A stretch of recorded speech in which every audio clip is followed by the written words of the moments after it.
तो गाइस स्वागत है आपका वापस से एक और नई वीडियो में। बहुत ही इंपॉर्टेंट टॉपिक होने जा रहा है यूएस का इन्फ्लेशन रिडक्शन इंडेक्स या इन्फ्लेशन रिडक्शन एक्ट। तो बहुत टाइम पहले कुछ टाइम पहले ये एक्ट लाया गया था और अब इस एक्ट के वजह से कुछ दिक्कतें आ रही हैं। यूरोपियन यूनियन के मार्केट को कुछ दिक्कतें आ रही हैं। तो क्या दिक्कतें आ रही हैं वो सभी दिक्कतें देखेंगे। वीडियो के अंत तक बने रहिएगा जिससे कि आपको सब चीजें समझ में आ जाए। अगर वीडियो आपको पसंद आए तो उसको लाइक एंड शेयर जरूर कीजिएगा। तो इन्फ्लेशन रिडक्शन एक्ट जो लाया गया है यूएस के द्वारा अगस्त 2022 में, उसका धीरे धीरे देखा जा रहा है कि यूएसए को तो बहुत ज्यादा फायदा मिलेगा, लेकिन यूरोपियन यूनियन को उससे कुछ दिक्कतें हैं।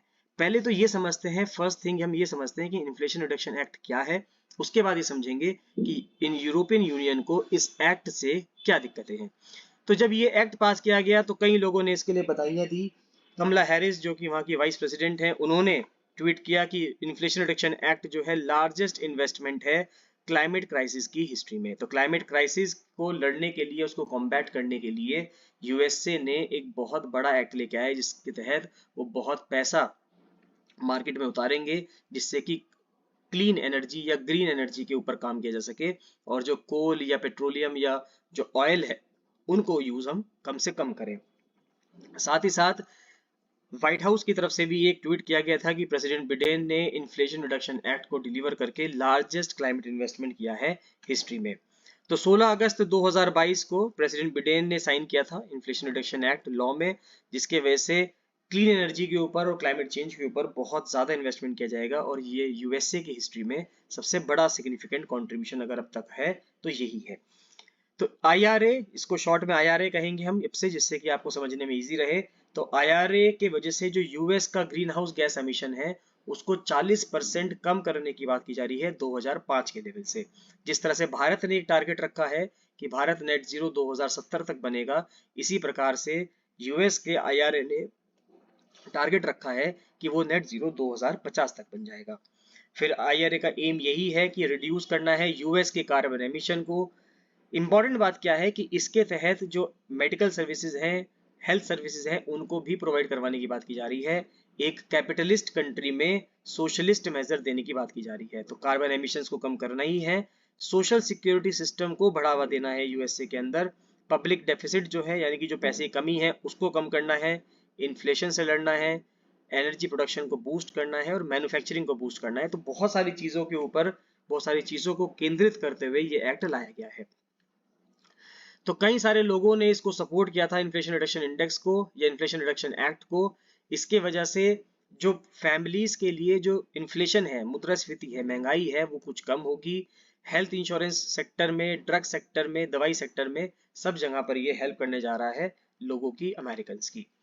तो इन्फ्लेशन रिडक्शन एक्ट किस तरह से यूएस का जो ग्रीन हाउस गैसेस का एमिशंस है उसको कैसे कम करेगा, हम देखें।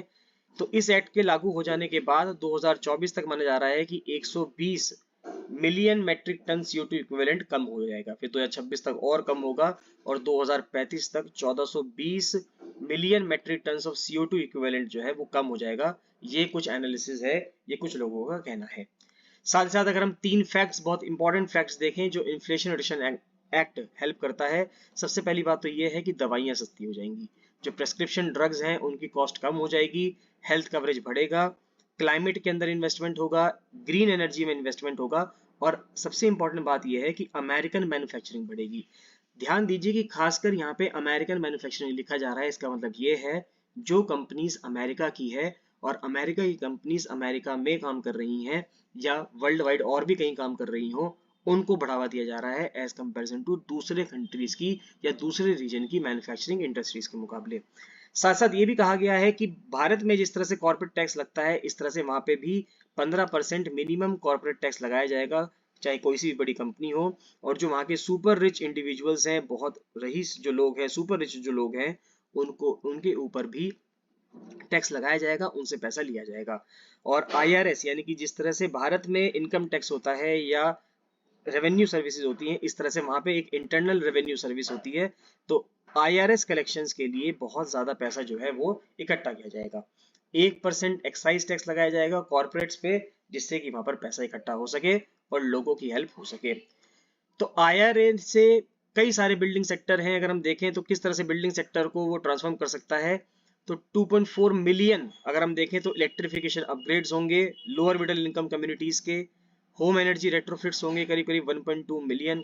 अब हर चीज मिलियन में आप देख सकते हैं कि 1.2 मिलियन का मतलब हुआ 12 लाख, 2.4 मिलियन का मतलब हुआ 24 लाख, और 7.2 million 72 lakh heat pump installation की बात की जा रही है।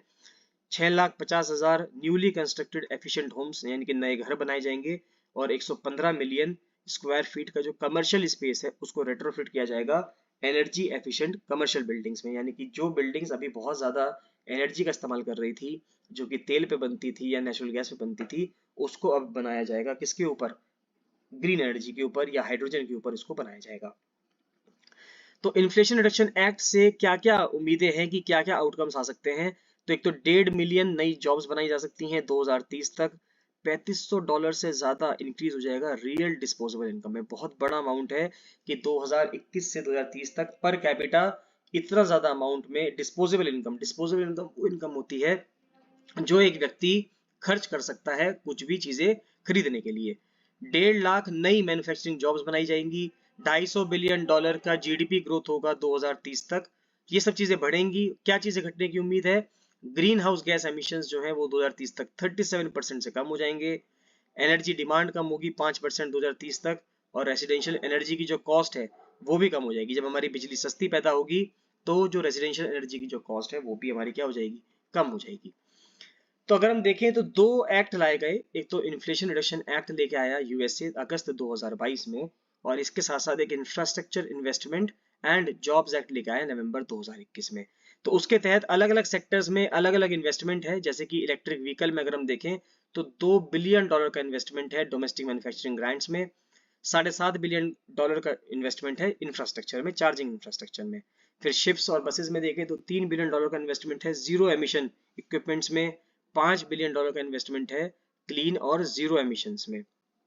ट्रांजिट में अगर हम देखें तो $3 बिलियन का इन्वेस्टमेंट है नेबरहुड एक्सेस में, जिससे कि हम आस पास जा सकें ट्रांजिट में, यानी कि मेट्रो का हुआ जो ट्रांजिट होता है वो इजीली हो सके, और $66 बिलियन पैसेंजर्स के लिए और फ्रेट रेल के लिए खर्चा किया जाएगा।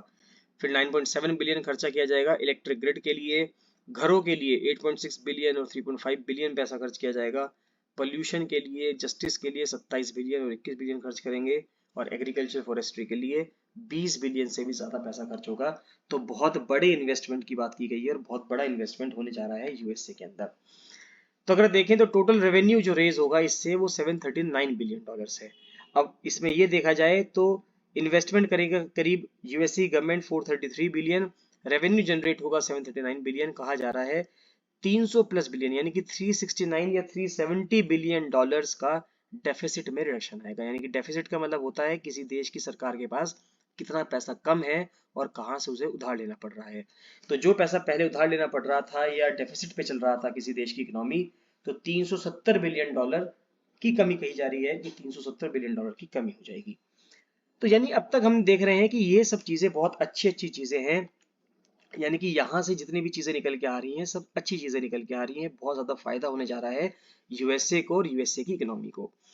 लेकिन अगर एक तरफ यूएसए की इकोनॉमी को कुछ फायदा हो रहा है तो दूसरी तरफ यूरोपियन यूनियन का इसमें कुछ कंसर्न है। तो यूरोपियन यूनियन को इससे क्या दिक्कत है, यूरोपियन यूनियन हालांकि खुश है क्योंकि अमेरिका जैसा देश जिसने डोनाल्ड ट्रंप के अंदर अपने आप को पेरिस क्लाइमेट एग्रीमेंट से बाहर निकाल लिया था, वापस से जो बाइडेन के अंदर वो वापस से पेरिस एग्रीमेंट में तो आया ही है, साथ ही साथ वो ऐसे एक्ट भी लेके आ रहा है जहां पर क्लाइमेट एनर्जी के लिए, क्लाइमेट क्राइसिस से लड़ने के लिए बहुत ज्यादा काम किया जा रहा है। तो अब यूरोपियन यूनियन का कंसर्न अगर देखें तो यूरोपियन यूनियन के कुछ कंसर्न है। सबसे पहली बात तो यही है कि जो ये रिडक्शन एक्ट है ये क्या कर रहा है, इन्फ्लेशन रिडक्शन एक्ट क्या कर रहा है, सिर्फ यूएसए की मैन्युफैक्चरिंग कंपनीज को इंसेंटिवाइज कर रहा है, उनको ही फायदा दे रहा है, और जो यूरोप की कंपनीज हैं यानी कि अमेरिका से बाहर की कंपनीज हैं उनका इसमें बहुत ज्यादा नुकसान है। साथ ही साथ सब्सिडीज देने की वजह से $370 बिलियन के आसपास की सब्सिडीज देने की वजह से जो यूएसए की कंपनीज का मैन्युफैक्चरिंग होगा वो कुछ सस्ता हो जाएगा, जिसकी वजह से उसी की कंपनीज के जो प्रोडक्ट्स हैं वो बिकेंगे, और यूरोप की कंपनीज के प्रोडक्ट्स क्योंकि महंगे होंगे तो वो मार्केट में नहीं बिक पाएंगे। इसी के साथ साथ ये भी समझ में आता है कि अभी तो यूएसए ये काम कर रहा था, लेकिन इससे एक ब्रॉडर चीज जो समझ में आती है वो ये आती है कि यूएसए प्रोटेक्शनिस्ट अप्रोच को अपनाता जा रहा है अपनी इंडस्ट्रीज के लिए, यानी कि अमेरिकन फर्स्ट या बाय अमेरिकन फॉर अमेरिकन ऐसी जो फिलॉसफी है अमेरिका की, यूएसए की ये निकलती आ रही है सामने, और देखा जा रहा है कि वो एक प्रोटेक्शनिस्ट अप्रोच अपना रहा है जिससे कि उसकी कंपनी को फायदा हो सके और बाहर दूसरी कंपनीज को इतना फायदा ना हो, दूसरे देशों की कंपनीज को कुछ ज्यादा फायदा ना हो। और इम्पोर्टेंट बात यह है कि यूएसए इलेक्ट्रिक व्हीकल के मार्केट में भी बहुत ज्यादा हस्तक्षेप कर रहा है। इलेक्ट्रिक व्हीकल का मार्केट यूरोपियन यूनियन पूरी दुनिया का 25% से ज्यादा ही केटर करता है। 25% से ज्यादा केटर करता है पूरी दुनिया का मार्केट। अगर हम पूरी दुनिया में 100 इलेक्ट्रिक व्हीकल्स देखें तो मान के चलिए कि 25 व्हीकल्स करीब करीब यूरोपियन यूनियन में बने होंगे। लेकिन यूएसए सिर्फ 10% कंट्रीब्यूट करता है पूरी दुनिया की मैन्युफैक्चरिंग में इलेक्ट्रिक व्हीकल्स की, जहाँ पे ईवी के इलेक्ट्रिक व्हीकल्स की सिर्फ 10% मैन्युफैक्चरिंग यूएसए में होती है। और इसके वजह से यूएसए क्या कर रहा है, यूएसए बहुत ज्यादा इंसेंटिवाइज कर रहा है, सब्सिडी दे रहा है अपने देश में इलेक्ट्रिक व्हीकल बनाने वाली इंडस्ट्रीज को, और जो यूरोपियन यूनियन की इंडस्ट्रीज हैं उनको इसकी वजह से बहुत ज्यादा डिसइंटेंसिफाइजेशन हो रहा है, यानी कि उसकी गाड़ियां बहुत ज्यादा महंगी रहेंगी और यूएसए गाड़ियां सस्ती हो जाएंगी। तो ये कुछ दिक्कतें हैं जिससे समझ में आ रहा है कि ये जो एक्ट है अपने आप में बहुत अच्छा एक्ट है, बहुत ज्यादा फायदा भी होगा एनर्जी के सेक्टर में, क्लाइमेट के सेक्टर में। लेकिन अगर मैन्युफैक्चरिंग या बिजनेस सेक्टर में देखें तो यूरोपियन यूनियन को कुछ नुकसान हो सकता है और यूएसए को कुछ फायदा होगा।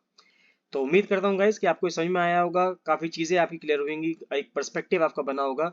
वीडियो कैसी लगी है आपको, आपका क्या पर्सपेक्टिव है इसमें कि ऐसा एक्ट क्या भारत को भी लाना चाहिए क्या, जिससे कि भारत की इंडस्ट्रीज को फायदा मिले, भारत में मैन्युफैक्चरिंग को बढ़ावा मिले और दूसरी इंडस्ट्रीज जो है वो डिसइंसेंटिवाइज हो। तो क्या ऐसा भारत में भी होना चाहिए क्या? अगर यस तो कमेंट सेक्शन में कमेंट करके जरूर अपने व्यूज बताइए। बाकी मिलते हैं नेक्स्ट वीडियो में। So thank you and bye bye.